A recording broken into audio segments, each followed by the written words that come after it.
আমি আমার বাবার বাড়িতে বজরংবলী পুজো করতাম আর দুবেলা হনুমান চালিসা পাঠ করতাম। তো আমার মুখস্থ হয়ে গেছে হনুমান চালিসা পাঠ করতে করতে। যাই হোক, তো আমি আমার শ্বশুর বাড়িতে এসে দেখি সব ঠাকুরই আছে, বজরংবলীও গেটের মাথায় টাঙানো আছে, কিন্তু যেখানে পুজো করি ওখানটাতে নেই।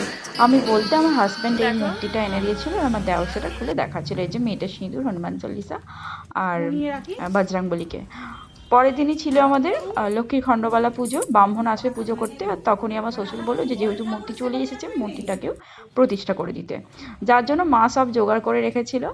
মাই ওটাকে পঞ্চমৃত দিয়ে স্নান টান করিয়ে বসিয়ে দিয়েছিল, ব্রাহ্মণ এসে পুজো করে দিয়েছিল। তো দেখো মা এখানে পুজো করছে আর এই পিঁড়েটাতে আলপনা মাই দিয়ে রেখেছিল। তার উপরে এই যে বজরংবলীকে প্রথমে স্নান করিয়ে তারপরে ওতে বসাবে। ওটাতে ছিল দুধ, দই, গঙ্গা জল, ঘি, মধু, এই 5 রকম পঞ্চামৃত দিয়ে বজরংবলীকে স্নান করানো হচ্ছিল। দেখো কত সুন্দর মূর্তিটা, আমার দেখে পুরো মন ভরে গেল। আমি যাদের পুজো করতাম সবাই ছিল, শুধু বজরংবলী ছিল না। তো আমার মনটা একটু খারাপও ছিল, বলতেই দেখলাম এনে দিয়েছে।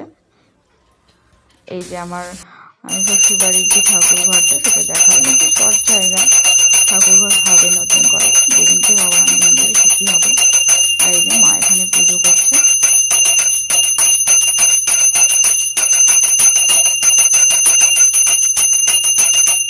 আর এর পরের ভিডিওতে দেখাবো